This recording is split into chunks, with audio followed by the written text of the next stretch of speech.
The design of the workshop for the next 3 days is also, when you open your workbook, it's like paint by numbers or color by numbers, whatever the right English word. I'm not a native speaker. It's kind of, we try to help you to go through the book, through the process, and surprise, surprise, on Thursday afternoon at 4:30, you should have almost a roadmap for your business in your hands in there, with some simple steps in there. We have a session on Excel where you might think like, well, I'm using Excel every day. Well, this is a dedicated session on help you to define like an inventory model on Excel, something that you can take back to your business, to your organization on Monday and say like, look, this is what I get.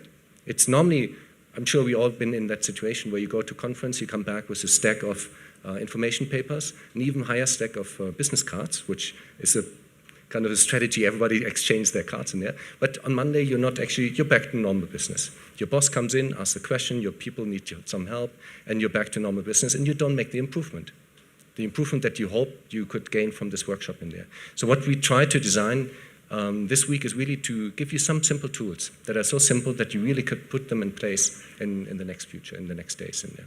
So I hope that also answered some of the questions in there. And I could keep on talking there. Before I introduce the next guest speaker, today is almost like day one, the South Africa Day in there. Not only that South Africa is hosting us, but we got a lot of great solutions in there. We had Khadisha earlier in the panel in there. We had South Africa PNG Arshel there.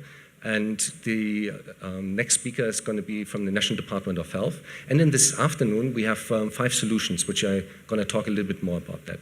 So again, the reason is to showcase some examples, but also trigger discussion and questions on what do you see, what concerns do you have, what could work in there. One more question answer to your question, Modibo, on culture. I think there was the second one on people and culture and how you can change that. An experience that we have from the commercial sector, and I'm sure Alphonse and Unilever or UPS and Jim, you've seen the same thing in there. One thing that we discovered very early on when we started working with forecasts is that there's a group of people that mixes up forecast with target setting in there. And you can easily fall into that trap where you say like, well, if my forecast is actually half of what my boss is expecting from me, well, there's an easy fix. You just get your forecast to match your forecast, your targets in there, which in the end most likely makes you miss in there. So that's a big culture change in there. And it needs to go top down through the organization, but it's down to everyone in there. And one of the workshops that you have the chance to participate later the week is also about how do you set this framework of results to get you actually the results that you want to have in your organization. Now, actually, I should introduce Gavin Steele at this moment here and not talk about VAN and visibility in there. The next speaker is Gavin Steele, Chief Director of Sector-Wide Procurement in the National Department of Health in South Africa. 24 years experience in pharmaceutical systems, improvements, rational drug use, evidence-based medicine. He sits on the Pharmacy Council, Medicine Control Council, and many more things in there, which me as an engineer, actually, I don't really understand. But the reason I really like Gavin to come up and talk to us here is because he's the person in supply chain has the biggest vision in there. So the first time I met Gavin, he said like, well, Martin, why couldn't Gates, you're so technology-based, why couldn't we do a drone solution for delivery in Lesotho? Or maybe an Uber solution for the truck planning, or on and on and on there. And one thing to introduce him as well is, let me see, modern age, I just downloaded a system. Not sure you can see that, but maybe on the camera, not really. But basically it's an app that you can download. It's free, developed by the government in South Africa, which is the essential medicine list. And there are many more other apps in there. I just pulled that one up here, where you can basically click on and you get angina pectoris stable. You see I'm not really a doctor and these things in there. But the crux is, this is a tool that everybody in this country has access to and uses. It helps you to define for your patient what medicine, what treatment, is it available, is it not available. It's all web-based in a system that's maintained by Khadisha and her team. And this is the base for master data. And when Harshit said master data is going to become one of the tripping points for your implementation of VAN, this is the help in there, because everybody works from the same list of essential medicines in there. And that's groundbreaking for me. It's just one of the tools that I saw and I always get surprised. So whenever I visit Gavin, I'm actually coming to learn from him rather than the other way around. So with no further ado, Gavin Steele.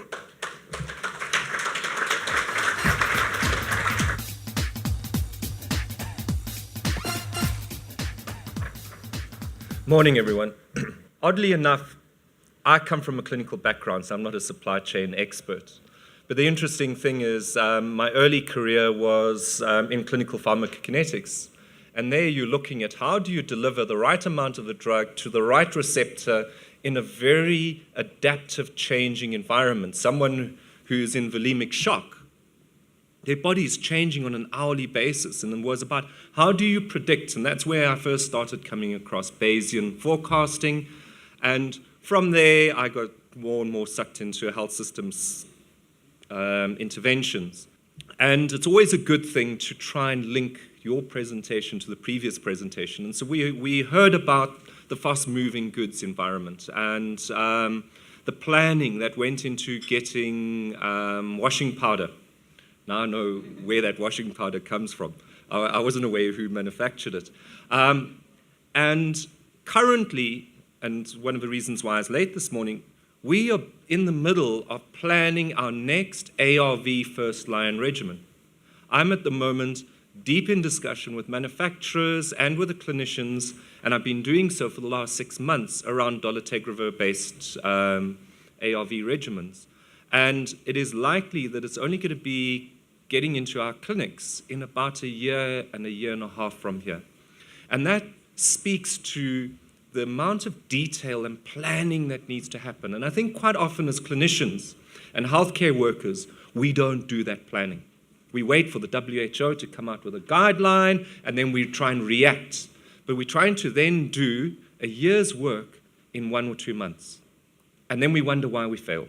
So when I joined the Department of Health, the minister called me in and he said, gave me my marching orders. And the first marching order he gave me was I had to start leveraging more of the private sector. We had come to the realization in the Department of Health that using government systems was hindering our ability to be responsive and grow sufficiently rapidly to meet our health challenges. The other instruction I was given was to bypass the depots and go with direct deliveries. And so the target I was given was that I needed to get to 70% direct deliveries. So when we talk about direct delivery, the stock goes straight from the factory down to the primary healthcare clinic. The next instruction he gave me, which I'm still struggling to achieve, and that is eradicate stockouts, but I think we're on top of the problem. And then the big problem that we are all grappling with in South Africa is how do we create system strengthening to enable universal health access. And I think it was about 6 months into being in the department, he calls me back in and he says, I've just come back from Davos. And over there, the economists spoke about leapfrogging. And I'm needing you to embrace this whole leapfrogging issue. So I'm sitting there as a clinician looking at him and thinking, leapfrogging. Okay, when I was a kid, I played leapfrogging. So I had to quickly Google it. And basically, the whole notion of leapfrogging is one driven by economists. And the concept is that dominant role players like Procter & Gamble retain their dominant position through small incremental steps. And by doing those small incremental steps, they keep themselves ahead of the pack. But then every now and then, a business comes with a radical innovation that allows them to leap forward and catch up all these little steps in one big go. And what the economists had advised healthcare ministers in Davos is that Africa is standing on the edge of a revolution. In Europe it took, in the US it took decades to get telephone lines across the landscape and everything. This cell phone over here could land the space shuttle on the moon if you wanted to. That's the computing capacity that this cell phone has. And Africa has a whole lot of cell phone users. So one of the things we were given as a team of chief directors, not all of us were brought in there, but that we had to look at how do we embrace mobile technology and use that to leapfrog us as a health system. So to give you some numbers, as we stand here in South Africa, and you woke up in South Africa as our guests, 1 in 5 to 1 in 4 people taking antiretrovirals worldwide live in South Africa. Worldwide live in South Africa. So we command about a quarter of the volume of what goes on. We have about 7.6 million patients, well, it's not correct to use the word patients, people living with HIV, of which we've managed to reach just under 3.5 million patients in terms of giving them access to antiretroviral care. You must probably be aware that we introduced test and treat in November last year, which means we now need to breach those other 3 million in about a year or two. And economically, we see this as a good investment. The idea is that if we do this, over the next 10 to 15 years, we will start seeing a reduction in the incidence of HIV in South Africa because people who are virally suppressed do not transmit the virus. We estimate that we have about 16 to 20 million patients living with non-communicable diseases. These are managed with long-term therapies. A big issue in South Africa is that of type 2 diabetes. And how do we make sure that the metformin, the insulins, get there month after month to the patient? TB goes hand in hand with the HIV problem. So by and large, we have quite a big burden of disease. We need to grow very rapidly. We need to go from 3.6 million to most probably about 5.8 to 6 million in a year and a half. How do we do that? And one of the big enablers has been the VAN, the Visibility Analytics Network. So how have we gone about it? And I think just listening to the discourse in the room, there's one word: culture. It is not about a picture. It is not about gadgets. It is about a culture. And it is about becoming an organization of learning. You are getting information, and it's about learning from that information and taking those problems that are presenting themselves out of those information sources and turning them into solutions. And so the trick is creating that organizational culture. How did we go about it? And you're going to get a whole lot of detail from the team, and I'm not going to steal their thunder. Okay? But the whole journey started off with master data. We made a big investment, and was probably close to a year, in master data. We are still progressing that journey in terms of master data, but we must probably sitting at 80% of the way. But had we not made that big investment, we would never be moving anywhere in terms of the Visibility Analytics Network. The second important thing is I had to get my team. Some of them were pharmacists, some of them were engineering, some of them were economists. I had to get the whole team to say the center of what we do is the patient, the human. So we hear from the fast-moving group, it's a customer, it's a client. A patient who has a negative experience and has to live with that chronic disease their whole life will be set off on a spiral of failure if those early experiences are not a positive one. And so we had to reorient ourselves in terms of whatever we do, the end goal is a patient, and then we work backward. So we have master data and patient, and now we can fill in all of the gaps, and we can, clever engineers, I've learned this, when they make a tunnel, they don't start tunneling in one direction, they start tunneling in two directions, and they meet up. And basically that's what you're going to see the story from South Africa. We are tunneling from two directions in terms of the van, and the one direction is from a patient perspective, and the other one is from the product perspective. Our history as South Africa is a sad one. We endured decades of colonization, and with the colonization, we had the concepts of our colonial masters of having depots. And basically, if you look at the idea of a depot, it is a way in which your colonial master managed to resell the goods back to the enslaved nations. And somehow, even though we're fairly Republican in this country, and Republican means something different to the American perspective, by the way, Republican in this country, we actually held on to this notion of a depot, despite having local manufacturing capacity, which is very different to many other African situations.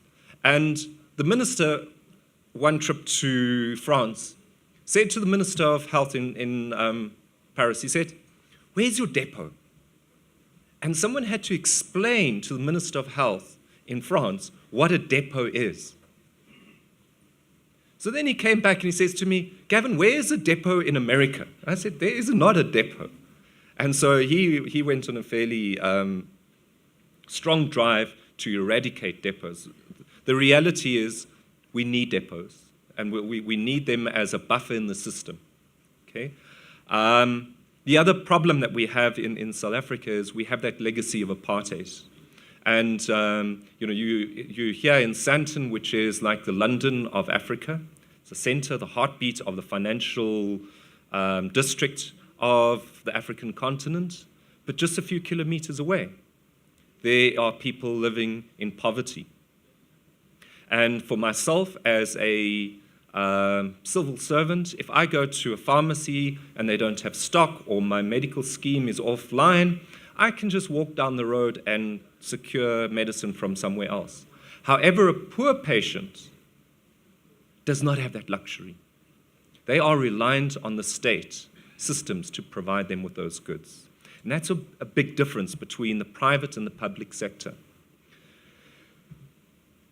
Although we're more than 2 decades into a democracy after liberation, we still have inequality.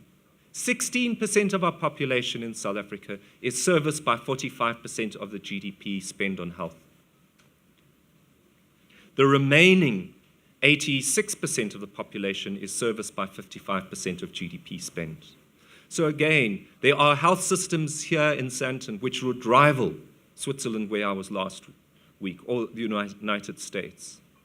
But that is not the reality of the average South African. And so one of the things that we are needing to drive towards in universal health access is equality, and make sure that every South African, irrespective of their background, their race, their financial means, have equal access to the medicines and the commodities that they need to manage their diseases. And so it's within that context that you need to understand the importance of the visual analytics network. So I was listening to the debate. In my environment, my shareholders are not people who are looking for dividends. In my environment, my shareholders are the voters of this country. And in my environment, the outcome is not maybe a percentage profit.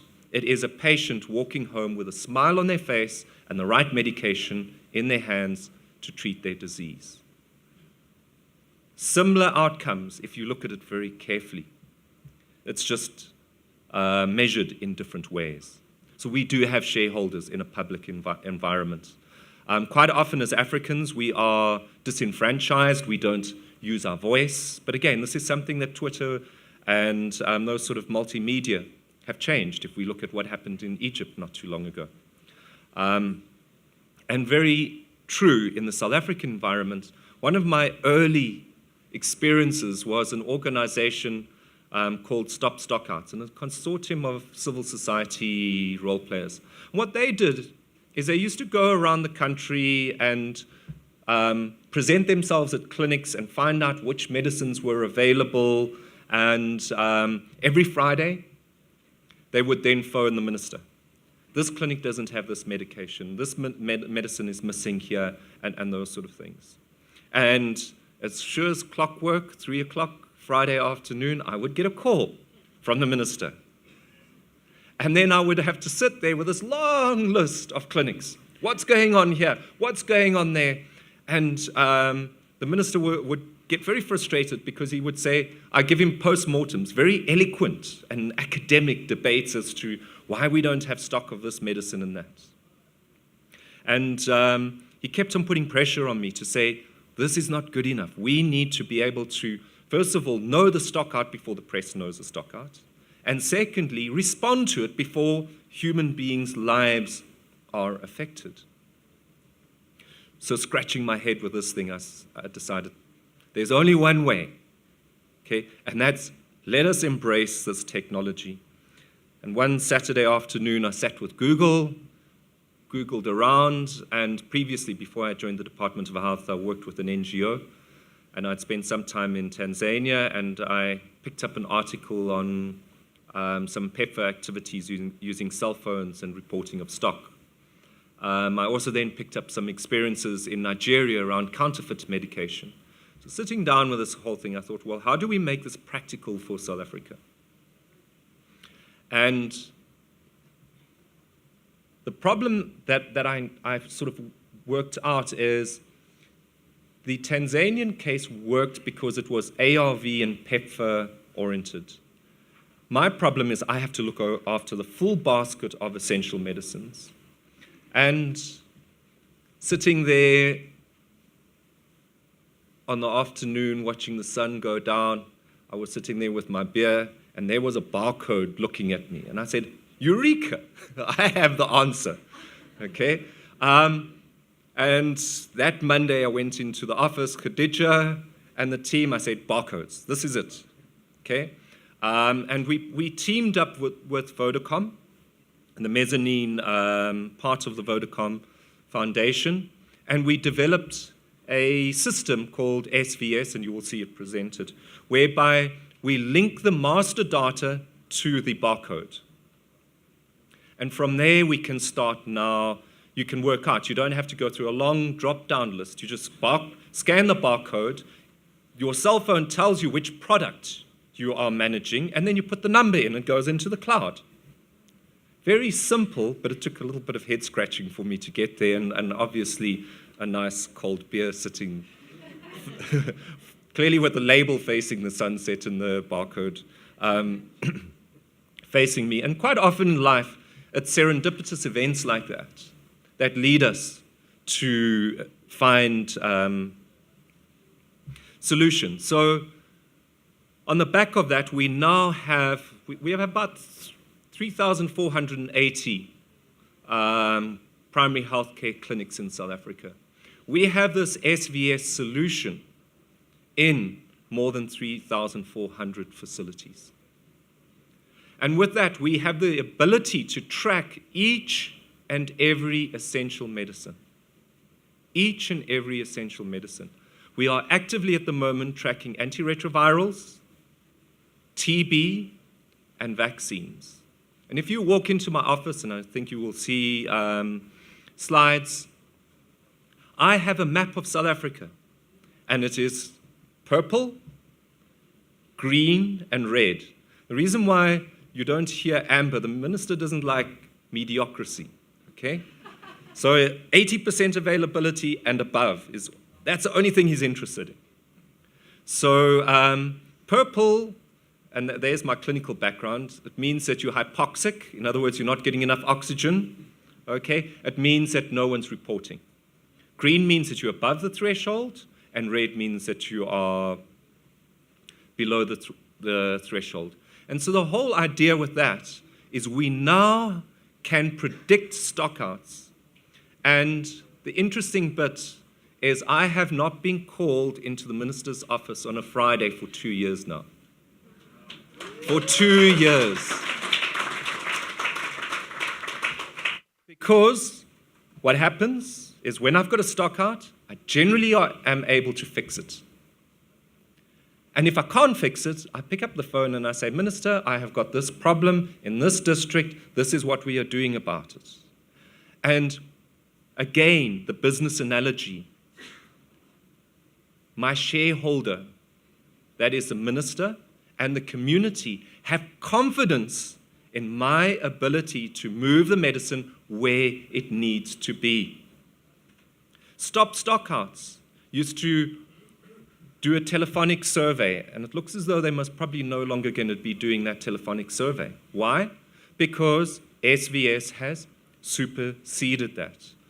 Their job as civil society will now be looking at how do we use that information as opposed to find that information on our behalf.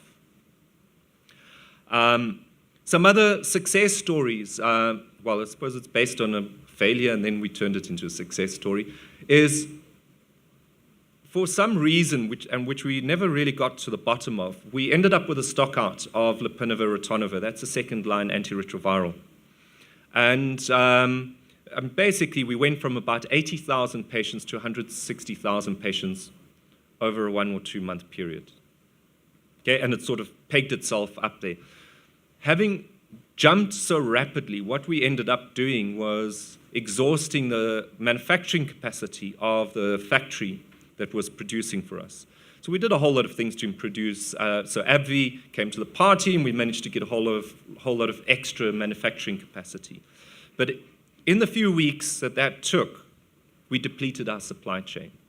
And that was in the middle of the SVS, that cell phone rollout that I was talking about. And so basically I had a 50-50, a nice randomized controlled trial going on. And so 50% of my districts had SVS and the others did not. Within 2 weeks, I managed to refloat that supply chain of lopinavir ritonavir in those districts where I had SVS. And we carried on the normal processes for the paper-based system. Then one Sunday at about 6:30, my cell phone goes off. This is a deputy minister looking for me because the minister's been trying to get a hold of me and he can't get a hold of me.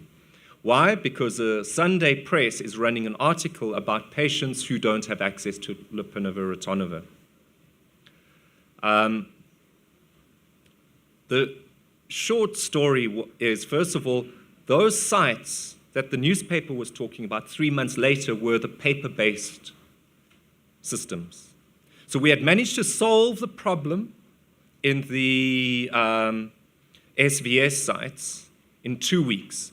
It took more than 3 months for the paper-based system to catch up. And obviously human life was being affected by that. And the minister said to me, I want a detailed situational analysis. So I said to the minister, okay, give me half an hour and I'll phone you back. And I could hear in his voice that he was not believing me with the situation. And I went onto my cell phone and somehow I did not have the access that I needed. So then I phoned Dale, who stood up earlier, and a few other people.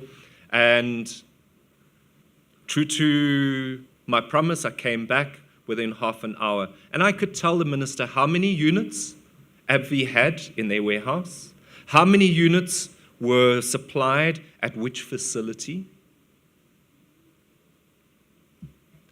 And that, I think, was a watershed moment in terms of how our leadership started trusting the supply chain. And so from that day onward, usually the response from the minister now is, what is your van telling me about this? He no longer says, what is the stock out and that? He says, what is your van telling me about this? So I've managed to get van as part of the vocabulary of the Minister of Health, and also our portfolio committee in Parliament as well is starting to articulate these notions of the van.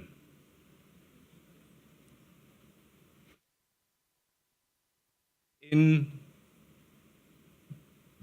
early 2014, we started going with direct deliveries in Gauteng province, and that's a province where you are sitting at the moment. And we had a fairly strong drive to introduce direct deliveries. 2 years later, you can hold a soccer tournament in the depot in Auckland Park. Why? There is no stock on the shelf. Why? We do not need stock on the shelf in Auckland Park.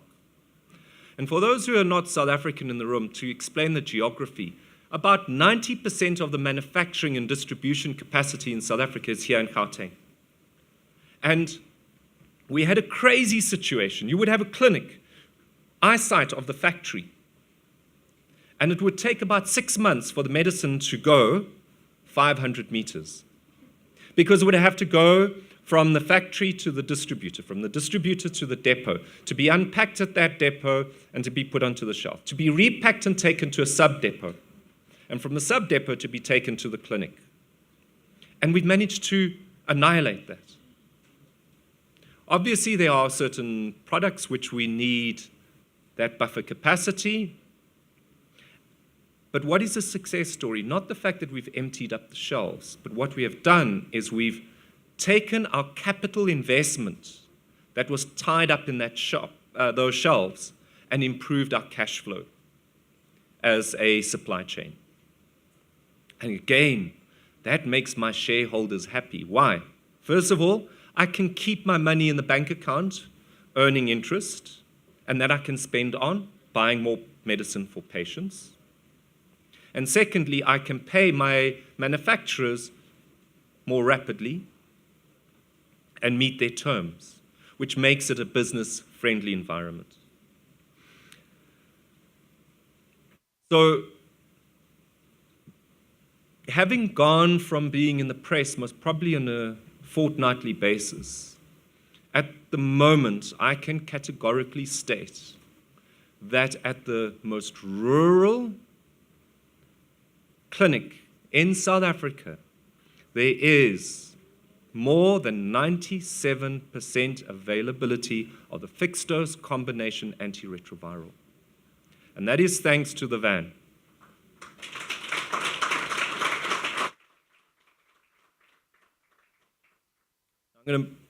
I see I've got about 10 minutes, am I right? So I'm going to move gear and talk about that important planning bit that we were talking about. So in 2014, we introduced a fixed-dose combination antiretroviral, which was fairly revolutionary from a clinical perspective around adherence. It decreases your pill count. From a supply chain perspective, what it did is it took 3 packs of medicine and put it into 1. So first of all, I started addressing some of the space issues. We had some Global Fund. There's a lot of Global Fund guys here. I've never met them before, although I know all the other Global Fund folk.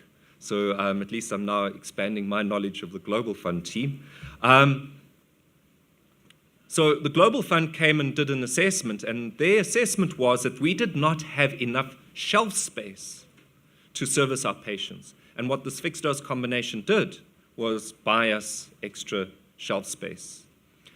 At that stage, I shifted 1.8 million patients over, and that was over a 6-month process.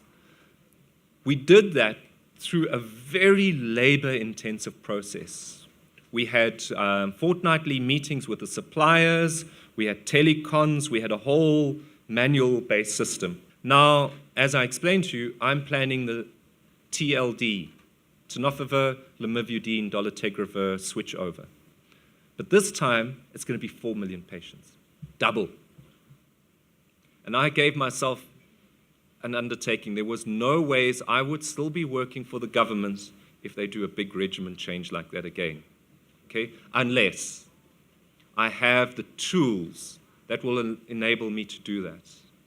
And I'm standing up here fairly confident that I'm going to achieve that switchover fairly seamlessly because I have developed the fundamental van in the environment. And I'm going to take you through narratively quickly what the team's going to unpack this afternoon and how those all link together. Now, unlike Procter & Gamble, I have one advantage, and that is I drive demand.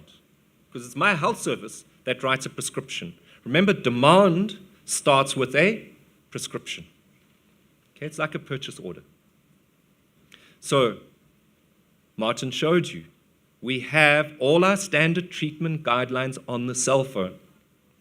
More than 360,000 user sessions, of which more than 20,000 are people outside of South Africa.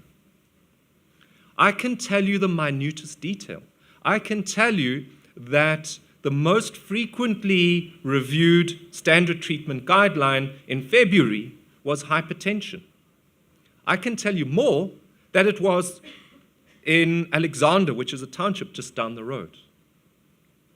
Then I'm also picking up tonsillitis. Why? We're having difficulty with the availability of penicillin, and all of us were taught in our undergrad years, treat a sore throat with penicillin. So that's the first piece of the van, because I'm now starting to have an idea as to what are clinicians' problems. And if I'm suddenly see a spike in people looking at a certain standard treatment guideline, which they ought to know, it means that there's a problem that they're trying to solve by having a look at the standard treatment guideline. But more importantly, I now have resilience and flexibility. I can change my regimens at a touch of a button. And we are busy putting together, and hopefully within a year's time when I roll out dolutegravir, the last pieces of that puzzle, because we need to know the formaries of those facilities. So a big part of the master data is not just at the national level. We have to understand the formaries, because that's your denominator in medicine availability. It was a lesson we learned, and the team will explain that to you a little bit later. But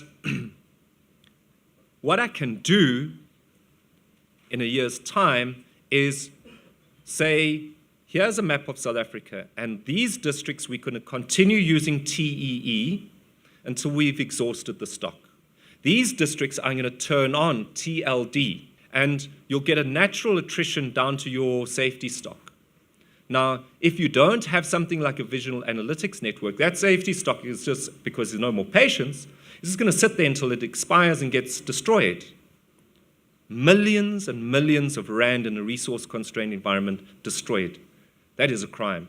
And so what the van will allow me to do is with SVS, I know what stock is there, I know what has gone into the system, and I can say, okay, I've now switched my patients over. I need to move this buffer stock into these clinics where it can be used clinically for the care of patients, and then switch off, district by district, facility by facility. And that's what van allows me to do. There was no ways I could speak like this 2 years ago, and it is a critical enabler for the dolutegravir regimen shift that I'm looking at. The next thing is looking at the other end of the spectrum, and that is a source. So this is something I learned from the PEPFAR folk when they were giving us a donation of tenofovir at the time, is talk to your suppliers. Previously, government was here, suppliers were there, they would all complain about each other, but they weren't talking. Okay? So the first thing I did is I introduced monthly meetings, okay, where there's a forum for the manufacturer and ourselves as government to talk. From that, we then develop tools. First thing we do is we get information from the supplier about their own performance. And just like the Global Fund, we manage two basic matrices, lead time, but that doesn't impress me. But OTIF, on time in full, impresses me greatly. Why? Because what the guys would do is they realize that they've got a lead time, order of 100, oh, I'm about to miss my lead time because we give penalties. What do? They give me 5 units just to make. So, and then they'll take the next 6 months to give me my 95 units. So we set a target around lead time and a target around OTIF. And then to give them an incentive, we make it a requirement for them to report, and they get points for that. And we give them a composite score. Now, how do I get them to play ball? Very easy. I make it a condition of contract. So if you don't give me information, I cancel my contract with you. Remember, the customer is king. I was told by Aspen, I said, customer is always right. They told me, no, not always right. Sometimes you're wrong, but you are king. Okay? So the other thing I made is a requirement of the tender is that there must be a barcode. A good trick for those of you who are going to set up master data, and I know Tanzania is busy with this and has discovered the same thing we have just discovered, is pay attention to serialization.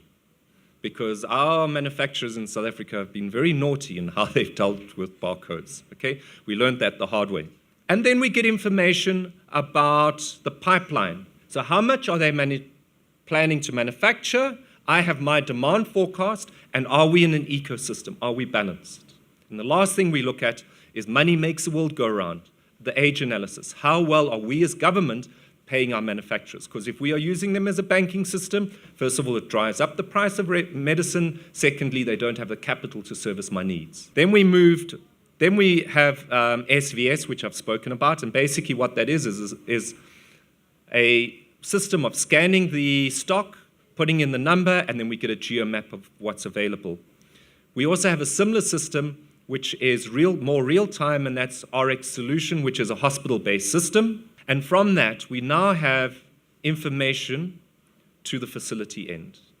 For a small proportion, and I guess for some of you it might be a big proportion of patients, just shy of 1.5 million patients are serviced via CCMDD. CCMDD is Central Chronic Medicine Dispensing and Distribution. Basically what that is a courier pharmacy or a mail order pharmacy backbone that takes medicines to a private healthcare facility so that the patient can collect it closer to home, extended operating hours, and maybe in a friendlier environment. I have detailed information patient by patient as to what's going on. That helps me do better demand planning. So by balancing all of this information, we feel that we have a more resilient and more reliable supply chain. And I think that what I've managed to achieve with a van is flexibility, resilience, and confidence. Confidence from our leadership. My word of advice for those of you who are looking at introducing a van, get your master data right and focus on leadership as opposed to management. Because I was listening to the debate. You can pull a donkey along and break your back, or you can hold up a carrot and get the donkey to come to you with less effort. And I think sometimes we try and force people, get people excited, get people happy about it. My team will most probably tell you a slightly different story. They were the ones that told me, it's like working in a startup company. You never know what's going to happen tomorrow morning when you come to work, okay? And I think that that's part of that culture I was telling you about learning. So once you are aware of the information, you actually then have to have that leadership and that conviction to respond to the information and use the information, because information on its own makes a wall look pretty, is a marketing gimmick, and means nothing for the patient. Thank you.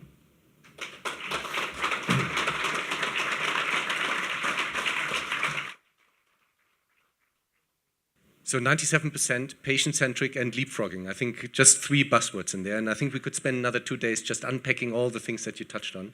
But thank you very much. You exceeded all my expectations and hopes. Setting a vision, talking about your team, how they're motivated, and how we make a change or revolution in public health supply chain there. Thank you very much in there. I think we have a few, just a round of applause. Thanks.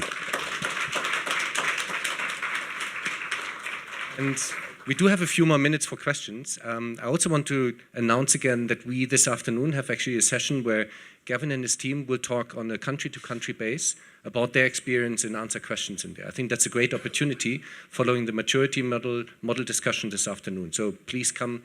I think it's going to be great to have you there. So any questions? I've worked in the Republic of the Western Cape, so I know a little bit about the politics in South Africa, and working in Nigeria as well with the federal states and so on. I just want to understand, how did you get the buy-in from the provinces, etc., to actually implement something like the van? With great difficulty. And I am still struggling with your Republican colleagues in the Western Cape. But what we did is we focused on most probably 3 provinces. And as the successes, particularly of KwaZulu-Natal, started, it became infectious. And then it ended up being a reverse situation where rather than begging people to try and participate, it was trying to say, okay, in terms of sequencing, we know you really want to be part of this van, but we can only slot you in then. So it is one of those things where you've got to work very hard for those early successes. But those early successes then become your marketing tool. And then you have to, like any other business cycle, you have to be able to manage that avalanche in a way which is mature and doesn't erode people's confidence in the system. Hi, it's Maeve Magner. First of all, Gavin, I think what you've been doing is fantastic. I've been watching it over the last couple of years, and I think your journey has been incredible. But obviously, there's still a lot more to be done. One thing you didn't mention very much, which I think would be important for some of the other countries, is your ability to actually implement policy around a lot of the supply chain activities, especially in regards to bypassing the depots and that. I think that was quite interesting. But also, you also mentioned that a lot of the manufacturing is done in South Africa, which isn't the same for the other countries. But obviously you have suppliers as well that have manufacturing overseas. Can you talk a little bit about the direct delivery model as it relates to those manufacturers that are overseas?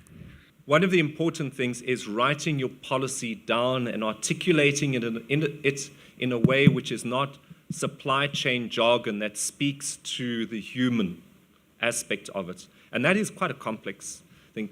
You know, pharmacists are not the most articulate individuals on this planet. And I'm a pharmacist, and I've trained pharmacists for my whole life, so I can say that. In terms of the importers versus the local manufacturers, to give you an idea, I would say about 60% is manufactured locally and 40% is imported. And in terms of how we've set up our supply chain, there's no difference for an importer or a local manufacturer. From a policy perspective, what we've done is we've made sure that, so I'll use Mylan as an example, is Mylan supplies me TEE, that's a fixed dose combination antiretroviral, and that is directly imported from India.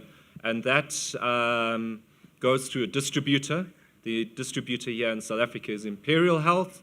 And the way I manage it is I make sure that there is someone employed by Mylan sitting in South Africa who I can summons to my office and look eye to eye rather than talk on some Skype telephone with a guy in India who's half asleep.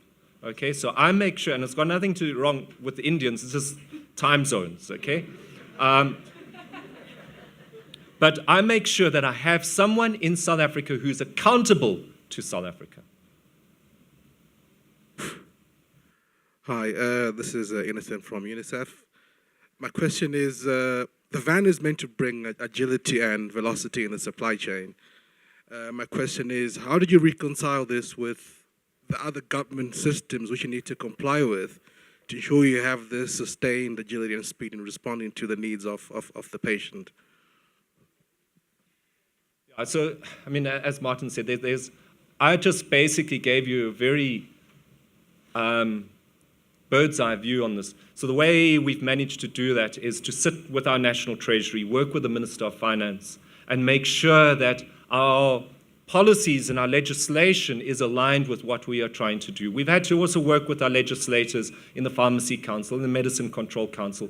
So there's been quite a big component of lobbying, then creating policy, and then changing our legislation to be compliant with what we need.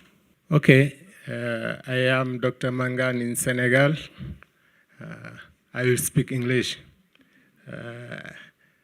Well, I don't know in South Africa, but in our country, the health system is not very strong. We have a lack of infrastructure, lack of finance, lack of human resource. And if we have to implement VAN, how to match all that? Because VAN can be a very strong strategy to strengthen his system, but VAN is need equally his system very strong, resilient. How that question have been reflected in South Africa? Thank you very much. South Africa is an interesting country. We're many worlds in one. I can take you to deep rural Transkei, and that's the region in South Africa where Nelson Mandela hails from, where you would be at home and you would look and you would say, this is the same as my country, in that the only way to get to a clinic is by foot, without even using a motor car. We have had to use motorbikes to get blood samples from clinics. And that's why we say that the cell phone is so revolutionary. In that, just like in Senegal, even the rural areas have access to cell phone technology. I would argue that once you look at the financing and the economics of the van, the question is, can you afford not to do it? Because it saves you money and it is cheaper than using the old paper-based, human-based system. Merci beaucoup. I can speak in French because it's easy for me. And Gavin will try to speak French. Yes. Thank you. J'ai trois petites questions.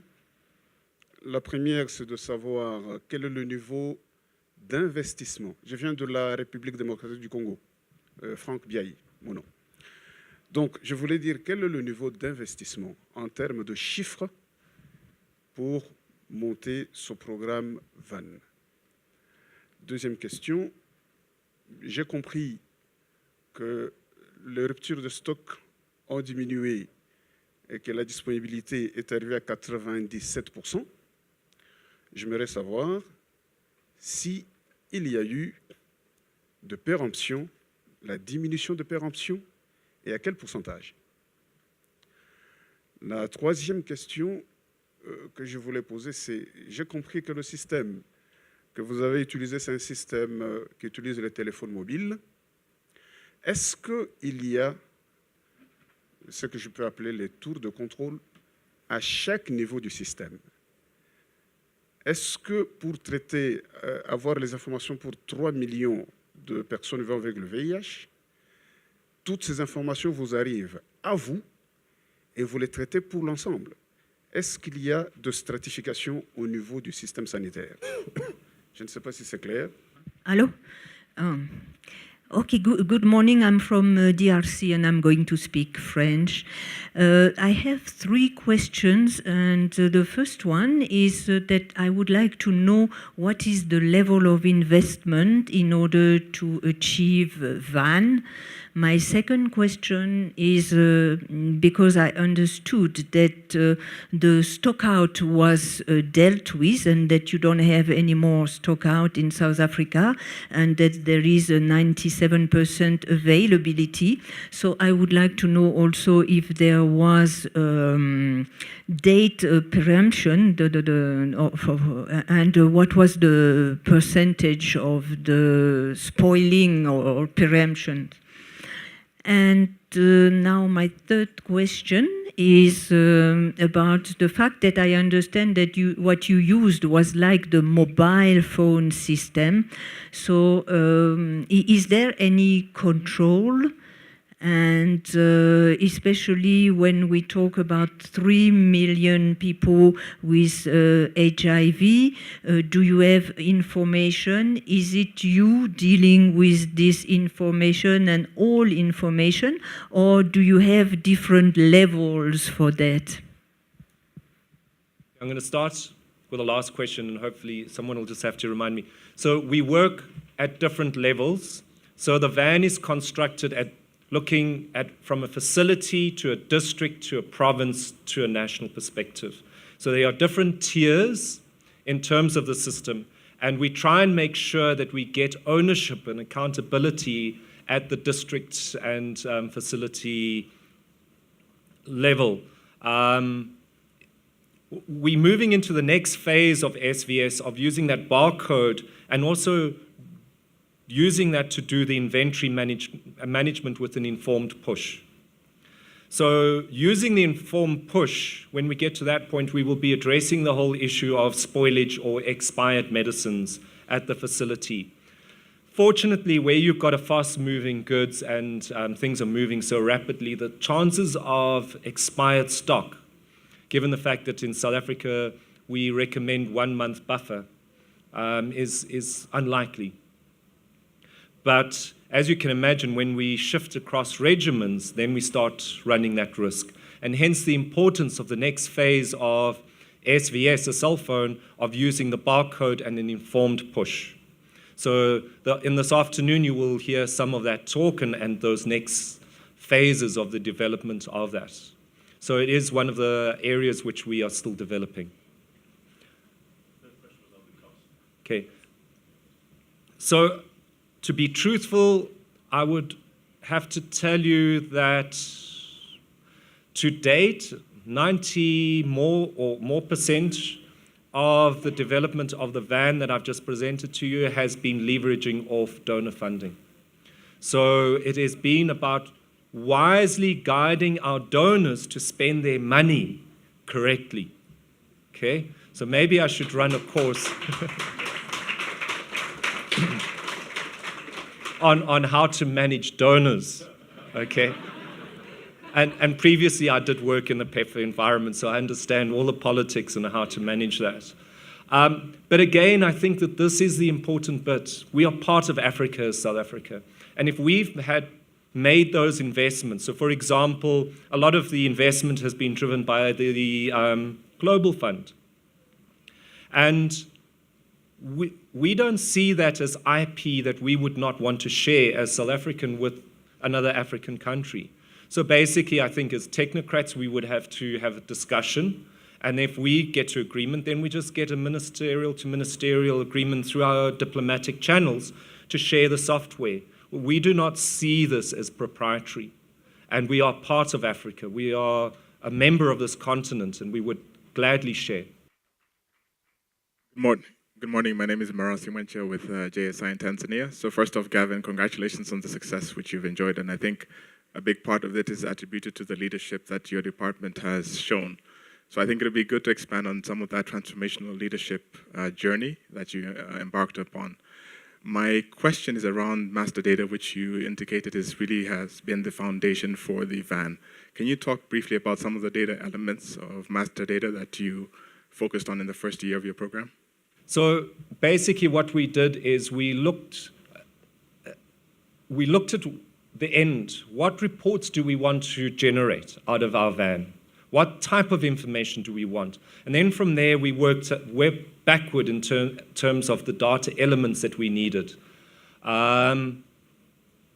So basically what we do is we take the product and we break it down into its INN, its dosage form, its strength, its pack size, its price, its supplier, all of that information around the product, and that is the one piece of information that is in the master data set. Then the next part of the information is the supply chain information. Which facilities are entitled to have which products? And then the last bit, which we have just started finalizing the last few months, is the clinical information.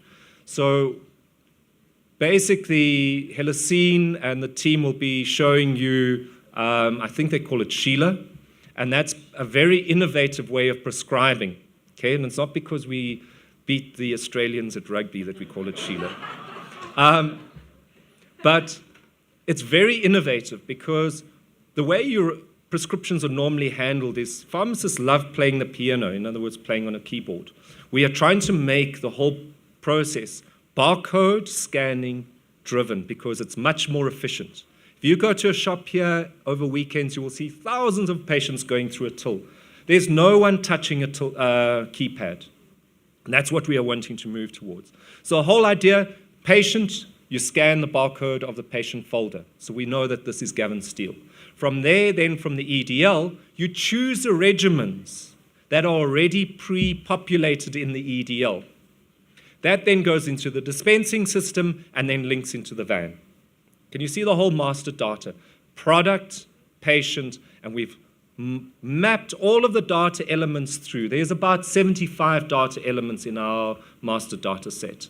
So I'm not going to rattle off all the fields, but it gives you an idea as to what the flavor is. And of course, we would happily interact with you, share those data elements, and many of your partners that are supporting you in your countries are actually active in South Africa. So there's no reason why that information can't be shared via them, for example. Thank you very much, Gavin. A big round of applause for Gavin.